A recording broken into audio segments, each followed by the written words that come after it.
Welcome back, everybody. So actually, a few weeks ago, I was playing a match against a nice gentleman, and we were actually in a doubles match. Me and my friend here, Gonza, and he and one of his friends. And during the match, I'd actually swapped out of my current weapon over to the Fighting Lion, and the weirdest thing happened because what went on is that I actually would land a couple of nades on his body and effectively one-shot the guy, and the same thing was happening to his teammate. At the time I thought that maybe it was my other teammate that was actually just landing shots at the same time I was. But I started looking into it, and according to certain Reddit posts, and this is totally off a script. I'm not planning this out whatsoever, so you'll have to forgive me. But I did a couple of quick searches on Google to see if there was anyone else who was noticing any sort of shenanigans, and it turns out that some folks have noticed that you can actually get precision damage with the Fighting Lion, which is weird considering it's just an explosion. So the footage that you're seeing right now, you see two people push up, I get killed, but notice that the damage numbers in the background are not in line with what you should be seeing. Another thing that I noticed while I was actually looking into this was that occasionally the Fighting Lion would generate orbs, which is strange. But I thought that, like maybe it's just a one-off thing, until I went on my hunter and I started playing around with trip mines more and started noticing that trip mines would cause, orb generation as well. So I started playing around with that, seeing if I could trigger it on purpose. It's really erratic and not in any way, consistent. But I started noticing that, certain explosions, orbs, or at least like quick double kills, and why, and like or that, why, would just generate orbs like out of nowhere. And actually, me and some of my friends would start noticing that not just vehicles, but anything that would kill, multiple enemies in quick succession or whatever, would actually generate orbs. Orbs again, from out of nowhere. And while they are like small orbs, like any sort of way to help build your super is a good way. But I think that it's strange that I haven't really seen anyone else really talking about this. As you're seeing in the background footage right now, the Risk Runner that I currently have is not how did I by orbs? any means masterwork. I don't have it. I don't have the good luck and RNG needed to actually get a masterwork catalyst for the Risk Runner, but this is the most nutty example of just multiple orb generation that I've seen, which built up practically my whole super in one short burst, with just one trip mine. So hopefully something about this gets addressed, or maybe if this is a problem that's isolated to PvE, I personally don't mind, honestly, because if this is something that can't be exploited, and again, it's not like consistent at all, like there's no real trigger, but if this is something that only happens in PvE, I wouldn't really mind, just because like I don't want to look a gift horse in the mouth when it shows up at my doorstep. But anyways, the footage that you're seeing right now is just random gameplay from I can't even remember what this was. I think this was Clash, like just on some random day playing around with this build. Oh no! Trying to actually see if I could trigger bonus damage or any sort of orb generation. As long as it's underneath. Spoiler alert: I did not, and not inside. But I did have a good match, so I hope you enjoy watching that in the background with my failed trip mine right there. But aside from that, thank you guys for tuning in. From my friends and random folks who have found my channel one way or another, I really appreciate you guys stopping by and giving my stuff a view. Let me be the first to say that I'm not at all consistent with my uploads, but I do try to release interesting stuff whenever I can, and there's actually going to be a couple changes coming into my life that's gonna sort of get in the way of that, but hopefully I will be able to get some stuff out after Forsaken drops, or even when Gambit drops for the 24-hour preview, which is happening on September 1st, if you don't already know.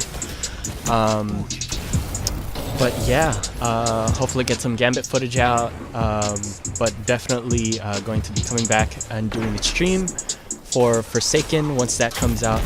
And actually, one of the things that I'm planning to do is to actually have a stream where I try out, just voicing my own Guardian in all the cutscenes, because I know how everybody sort of laments how awkward it is to have your Guardian be in these weird death-defying moments and not have any quips or any sort of reactions, audible vocal reactions anyway, aside from the occasional grunting when you die, etc., etc. But yeah, that's going to be coming up sometime right after Forsaken drops. I'm actually considering playing through the whole campaign on one of my side characters. I was actually planning on playing it on my Warlock because I love playing as a support character, and we have a healer now. So I was thinking of maybe doing that, and then transitioning over to my Hunter in order to do voicing for him, because he's the only guy that I've got. Doing his voice like during the cutscenes and sort of situations that would come up during the expansion, just voicing him and kind of breathing life into my own Guardian. This is sort of inspired by some folks who have been making contact to kind of characterize their own Guardians and their own journeys and whatnot. Actually, one of the more notable ones that I've been following recently is a neat artist on Tumblr. For the life of me, I can't remember their name. Just the drawbacks of just making a video out of nowhere and pulling out the freaking commentary out of my ass. But yeah, there's an artist on Tumblr right now who creates these really awesome comics and stuff based around like her fire team and her experiences or whatever, like in Destiny. And their character's name is Polaroid. I'll probably end up linking their stuff and where to find them here in the description of this YouTube video. But I do really love how in the face of in the lack of narrative devices that we kind of took for granted earlier on in Destiny 1. At the very least, like our Guardian having a voice.